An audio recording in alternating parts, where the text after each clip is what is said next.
Olá pessoal, graça e paz, tudo bem com vocês? Tudo tranquilo? Eleitos do Senhor, mais que abençoado em Cristo Jesus. Estou passando aqui para deixar mais uma pérola da graça. O nosso irmão e amigo Geraldo Moraes está chegando aí com um estudo, com uma pregação, que o tema é Armadilhas do Sistema Religioso. É isso aí, armadilhas do sistema religioso. Você que não conhece o canal do nosso irmão e amigo Geraldo Moraes, o nome do canal é Igreja em Espírito e em Verdade. É isso aí o nome do canal, Igreja em Espírito e em Verdade.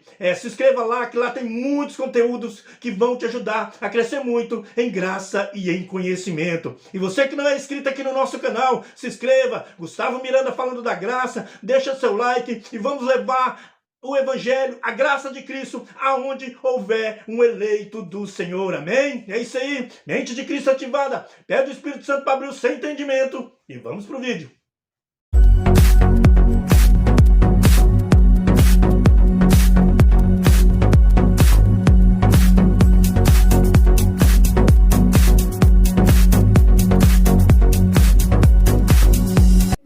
Vocês estão assistindo uma pérola da graça. O tema é as armadilhas da religião. Vou repetir o tema. As armadilhas da religião. Olha o que disse o profeta lá no Antigo Pacto, em Jeremias, capítulo 5, versículo de número 26. Prestem bastante atenção. Porque entre a escola de samba, olha, preste atenção do que o que Deus estava dizendo por meio do profeta. Olha onde se estão as manobras.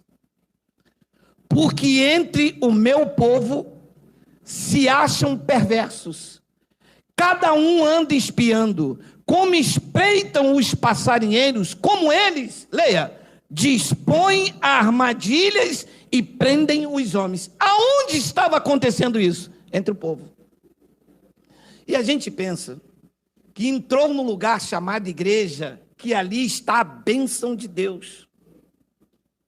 Enquanto o evangelho não ilumina os nossos olhos, o que se vive não é vida cristã, é armadilha para prender os homens. E começa uma série de coisas que você depois não consegue escapar, porque entra no subconsciente. E o que produz, na verdade, não é temor a Deus, é medo. Você vive uma vida com medo. Medo de perder a salvação, medo de ir para o inferno, medo de Deus soltar a mão, medo de vir mais 7 demônios. Você não vive aquele temor que a graça de Deus produz. A graça de Deus não produz medo. A graça de Deus produz temor. Você diz, não, eu não posso fazer isso, porque aquilo que eu semear eu vou colher. As armadilhas da religião produzem medo. Você diz, não, se eu não der o dízimo, o devorador vem na minha casa. Pô, mas isso é uma armadilha, que devorador é um gafanhoto. Se o gafanhoto for na sua casa, no máximo que ele vai comer é alface, se tiver nessa crise.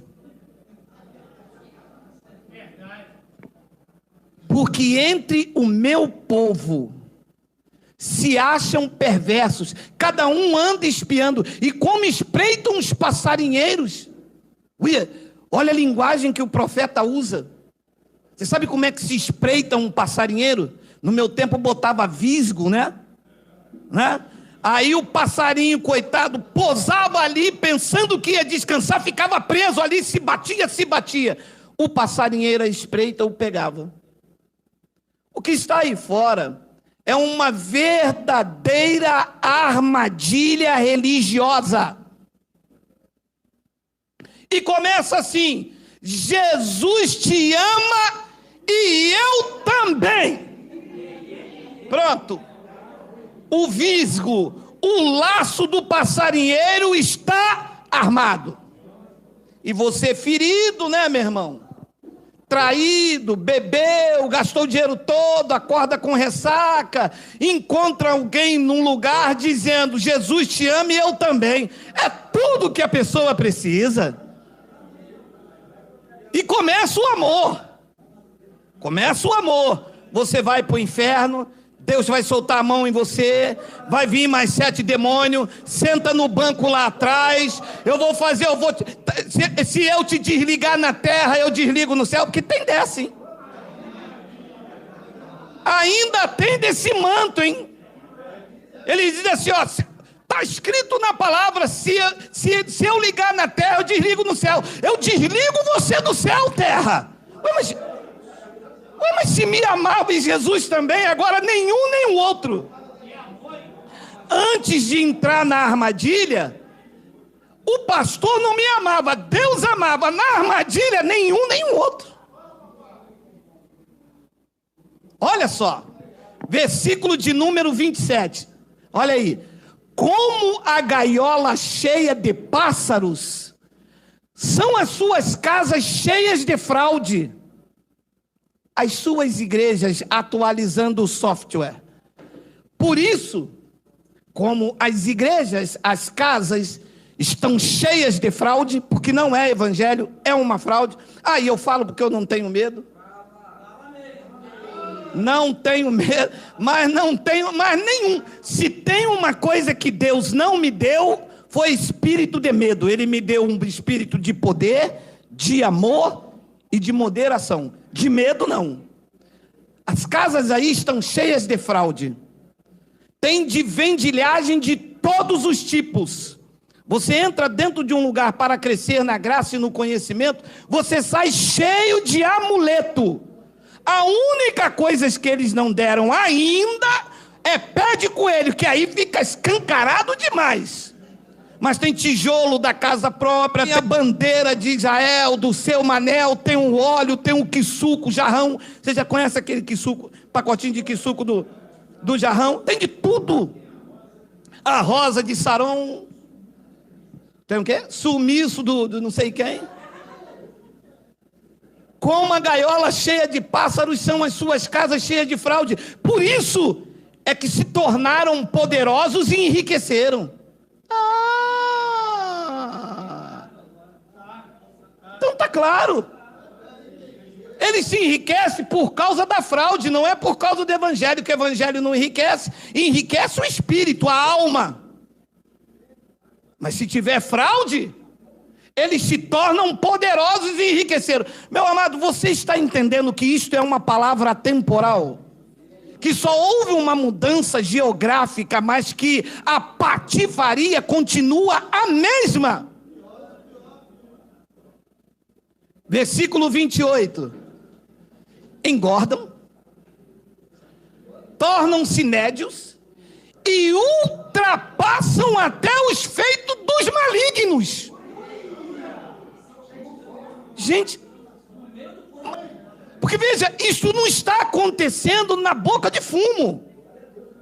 Isso não está acontecendo na porta do bar. Isso estava acontecendo entre o povo.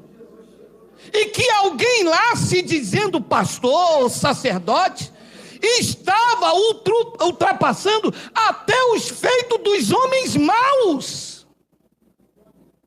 Eu vi uma foto ultimamente aí, o cara com umas 500 vassouras, e ele disse que aquela vassoura é ungida. Gente, nem os golpistas dentro do presídio podiam imaginar uma façanha tão bela como essa. Porque tu vê, o cara comprou a vassoura a R$2,50. Eles estavam vendendo a R$50. Ah, e a polícia não pode dizer que é golpe. Isso é uma verdadeira armadilha em que nós entramos, meu irmão. Engordam, tornam-se nédios e ultrapassam até os feitos do maligno. Não defendem a causa dos órfãos, para que prospere, e nem julgam o direito dos necessitados. Mas é assim mesmo, certinho. Agora, as próximas frases vai chocando, porque olha o que diz o 29. Não castigaria eu estas coisas, diz o Senhor. Não me vingaria eu de nação como esta? Versículo 30. coisa espantosa e horrenda se anda fazendo na terra. 31, os profetas profetizam falsamente e os sacerdotes dominam de mão dada com eles. Olha o que é triste. E é o que deseja meu povo. E quando você vem com esse meu temperamento, mas não importa a forma, e sim a fórmula. Quando eu apresento as verdades de Cristo, sabe o que eles dizem? Isto é heresia. Não. Eu nasci assim, eu vou viver assim, daqui não saio, daqui ninguém me tira. Hoje tem Santa Ceia, não é ceia, é armadilha. Não, eu vou me batizar domingo. Não é batismo, é armadilha. Porque começa com um banho nas águas, depois vem com um certificado de batismo, depois já muda a nomenclatura, o homem já vira o pai da fé, e depois começa então a prisão emocional. Eu não posso sair de lá. Foi lá que eu me converti, foi lá que eu me libertei, foi lá que eu me batizei. E aí, meu irmão, mas arrancam tudo. Então o que está aí não é evangelho. Não se prega o evangelho nesse país antes da graça de Deus. Então alguém pode dizer, então quer dizer que o senhor é o único que está certo? Claro que não, você também está certo junto comigo quando observa o evangelho da graça de Deus. Eu até aceito que eu e você somos os únicos que temos peito de ir contra esta fraude. Mas quem está certo é o evangelho que está aí. Eu não estou pregando nada diferente, eu estou pregando o que está aqui. Não trouxe aqui como Allan Kardec, o evangelho segundo Allan Kardec, e eu coloquei aquilo que eu penso. Eu estou tendo o peito de abrir o que diz a verdade. Como eu não dependo disso para viver, eu rasgo o verbo, porque o que eles pregam é fraude, é mentira. Vocês podem ver que eu faço diversos desafios, não se levanta um teólogo desse bonitinho para bater de frente comigo. Se bater de frente comigo é berimbau, é lenha. Pode bater de frente comigo naqueles assuntos que eles têm lá de psicologia, de doutorado em Harvard, de heresias, isso eles podem bater. Se vir com o evangelho, eu massacro eles, porque o que eles pregam é mentira. Olha o que diz Mateus capítulo 3, versículo 11. Manda eles abrir aí comigo, vamos lá. Tem alguém aí, Mateus? 3 só, segura aí, é cepa indiana.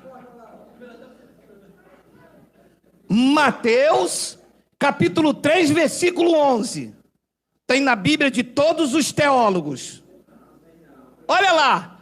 Eu vos batizo com água. Quem estava dizendo isso? João Batista. Eu vos batizo com água para arrependimento. Mas aquele que vem depois de mim se referia a quem? A Cristo. Mas aquele que vem depois de mim é mais poderoso do que eu, cujas sandálias não sou digno de levar. Ele vos batizará com água. Como não? Como não? Ali diz que é para batizar com o Espírito Santo. Os pastores dizem, não, é para batizar com água. O nome da nossa igreja é a Igreja João Batista. O truque para não ser processado. Estou ligado no manto. Ora, se a igreja de vocês é a Igreja João Batista, significa que a base de vocês é João Batista. Porque João batizou, eles querem batizar os homens também. João disse, não, meus irmãos, eu estou batizando para arrependimento. O efeito da cruz não veio para reconciliar vocês ainda. E vocês precisam ainda de sombras. Eu batizo vocês. Eu, não são os pastores. Mas depois de mim, virá um que é mais poderoso do que eu. E ele, ele vai vai batizar vocês com o Espírito Santo. A igreja continua batizando nas águas, sem saber que o mais poderoso já veio e já batizou a igreja, lavando, purificando, regenerando, transformando, fazendo do povo dele uma nova criatura para adorá-lo em espírito e em verdade.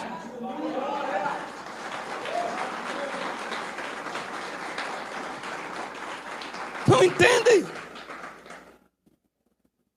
Abençoados, o processo de purificação na lei chamava-se abluções, purificação por meio de água.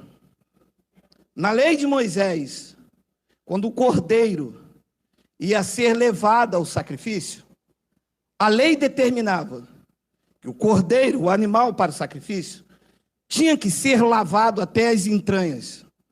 O nome desse processo judaico, deste ritual, chamava-se abluções. Foi o que João Batista fez com Jesus de Nazaré.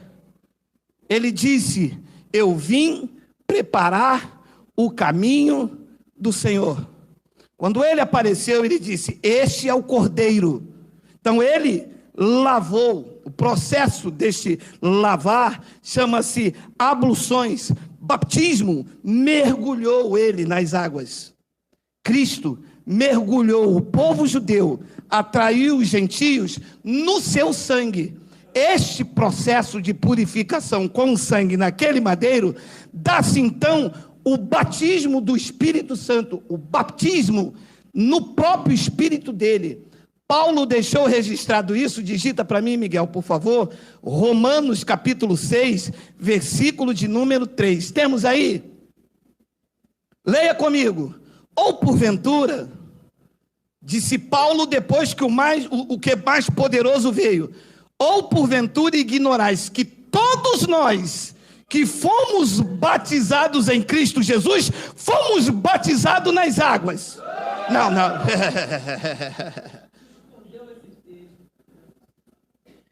E o que a religião faz? Cria armadilha. Diz: não, Jesus se batizou, você tem que se batizar também. Que legal, né?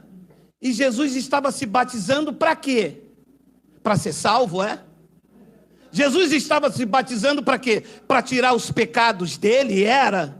Jesus estava se batizando para ser varão, para ser nova criatura? Ou para dar um testemunho público? Porque são essas frases de efeito, como armadilha, que entra na nossa mente. Não, o batismo é um testemunho público. E qual foi o testemunho público de Jesus? Ele era uma péssima criatura, bebia, fumava, cheirava, usava as drogas, e João Batista diz: não, Jesus, agora você vai ser uma nova criatura, pecador, escuta a voz do Senhor. Era isso? Não, ele disse: não deixa, para que se cumpra toda a justiça, porque foi para isso que ele veio. Mateus 5,17, eu vim para cumprir a lei. E lá naquele madeiro, ele bradou para quem quisesse ouvir, que estava lá: ainda ecoa no meu espírito, tetelestai, está consumado. A igreja quer fazer o mesmo ritual, a mesma purificação que João Batista fez na lei, quer fazer na minha vida, como se eu ainda estivesse debaixo de pecados.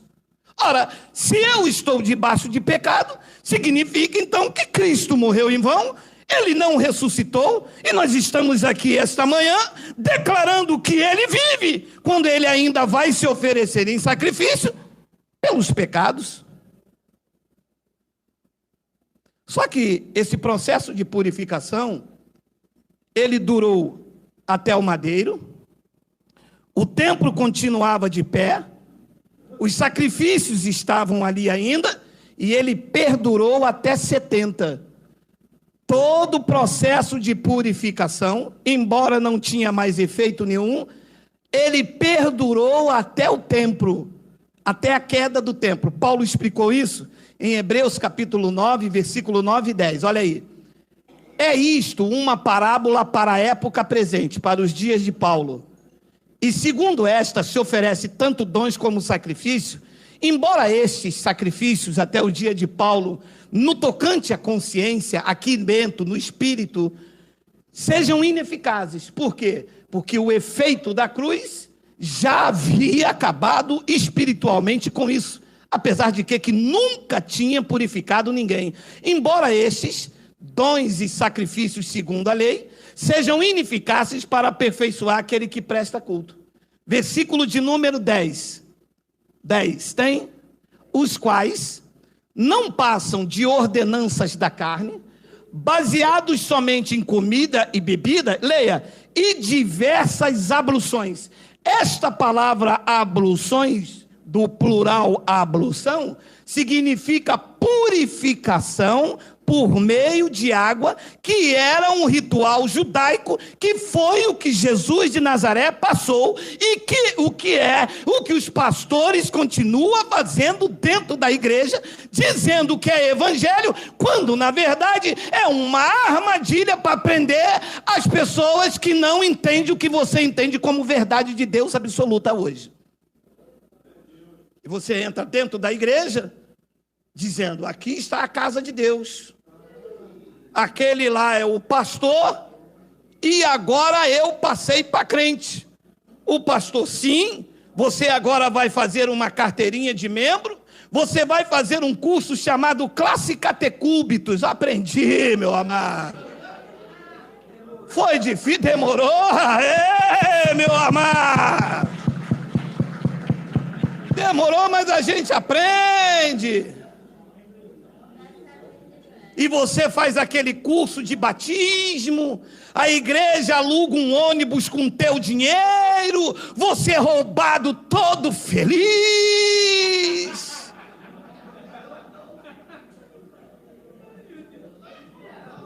A minha, eu comprei pão com mortadela, pão puma, e cortava assim, ele é quadrado assim, cortava assim um V, pão com mortadela, manteiga, levamos uma sacola, pegou o ônibus, 23 de agosto, quando levaram ela lá em Teresópolis, que jogaram a velha no batismo. Eu já contei aqui,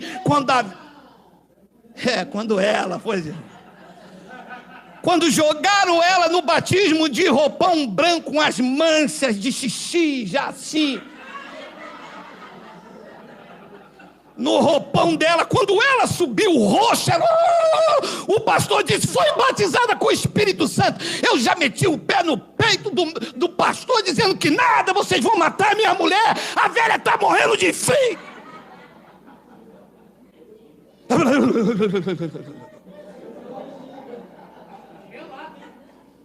Meu amado, olha o que nos fizeram passar em nome de Deus, de Yahweh, meu amado. Quanta vergonha, quanta bobeira, meu amado. Meu Deus, eu acreditava, porque os caras de anel, os caras com uma gravata assim não, porque isso aqui é uma gravata da graça, fininha, moderna, coisa chique, elegante. Meu amado, leia isso aqui, por favor. Os quais não passam de ordenanças da carne, baseadas somente em comidas e bebidas e diversas abluções, imposta até o tempo oportuno da reforma.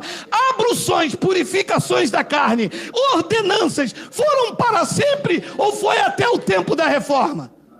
E quando é que aconteceu a reforma? Em 70 DC, quando o templo caiu, os sacerdotes foram destituídos do seu cargo e a graça de Deus prevaleceu, te fazendo entender neste século, nesta geração, que tu és o povo de propriedade exclusiva de Deus, zeloso, e vocês são das boas obras. Digam glória a Deus. Não digam glória a Deus, digam glória a Deus.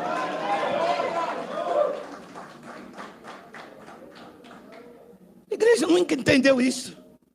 Estudaram para lá, estudaram para cá, hebraico para lá, que não sei o que, teologia, demonologia, livros sinópticos, e não sei o que, e papapá, e a gente igual um bobo, nossa, e o professor, não, porque agora os profetas maiores, a gente, nossa, pastorzão, quero colar com esse cara, é muita unção, é muito conhecimento, é muita coisa.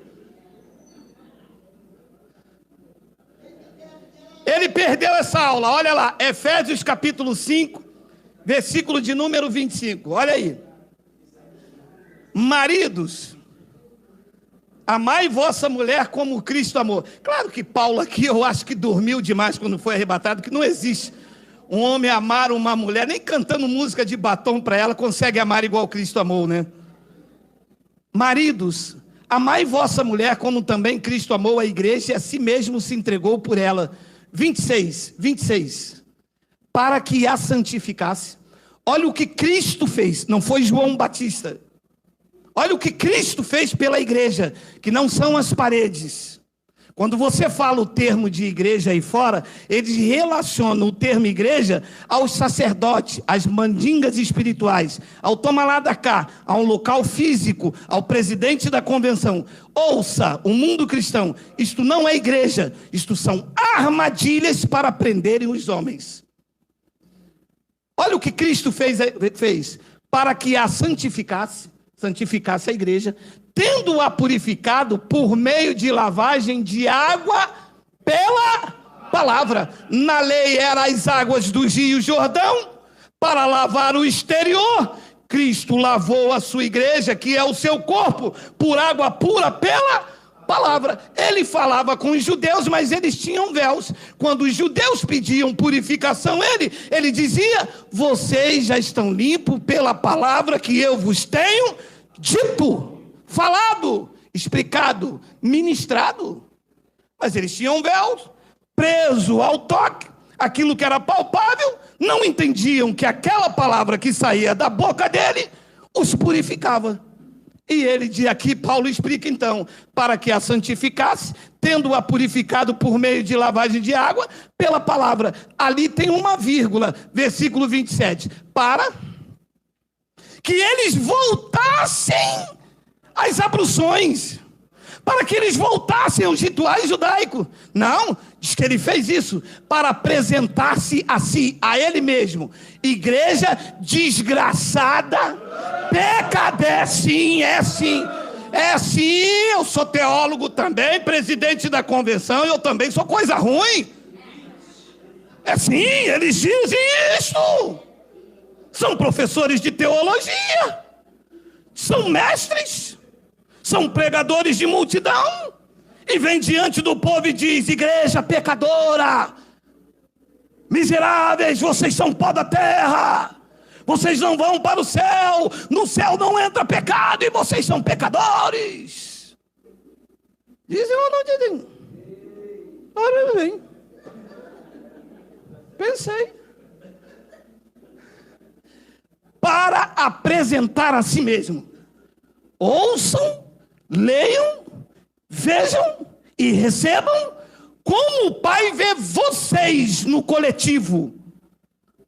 Igreja gloriosa, sem mácula, nem ruga, nem coisa semelhante, porém, a igreja que são vocês, santa e sem defeito.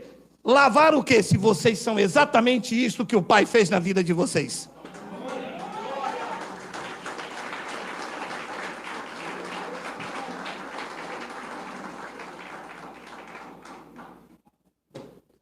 Mas do meu pastor não prega isso. E vai pregar? Então ele vai desarmar as armadilhas. Se ele está esperando que você entre com o 13º daqui a alguns meses e entre como pecador e aquela armadilha de urso para pregar o cordeirinho, não vai falar nunca que um pastor que se diz pastor com título, não vai pregar a verdade nunca, a não ser que a graça de Deus dilacere a sua alma, entre com essa espada na divisão da alma e do espírito, acabe com esse palco, com essa fraude armada, e então seja usada para instruir a homens idôneos e fiéis. Caso contrário, a fraude, a ganância, a soberba e as armadilhas vão continuar até que o tempo determinado por Pai chegue esta palavra e as pessoas descubram a verdade e rompa com essa mentira toda. Eu não aceito mais ser enganado. Chega. Ou isso aqui é uma verdade, meu irmão, ou então não temos mais que acreditar. O 4... Já? Estou atrasado então? Então eles estão mais velozes do que eu, meu irmão? Então 14º, férias? Alguma coisa do tipo? E eu termino com Gálatas capítulo 2, versículo 21. Olha, então meu sogro passou batida, hein, meu irmão, por mim. Nem descontei em folha o dele, meu amado. Gálatas capítulo 2, versículo 21. Não anulo a graça de Deus, pois se a justiça é mediante a lei, as purificações, as ordenanças, o come e bebe, o sacrifício, o jejum, a Páscoa judaica, segue-se que morreu Cristo em vão. É o que a igreja faz aí fora. Infelizmente, é o que a igreja, a chamada igreja, desculpa, Lima, a chamada igreja faz aí fora. Muitíssimo obrigado pelo seu carinho. Até a próxima pérola.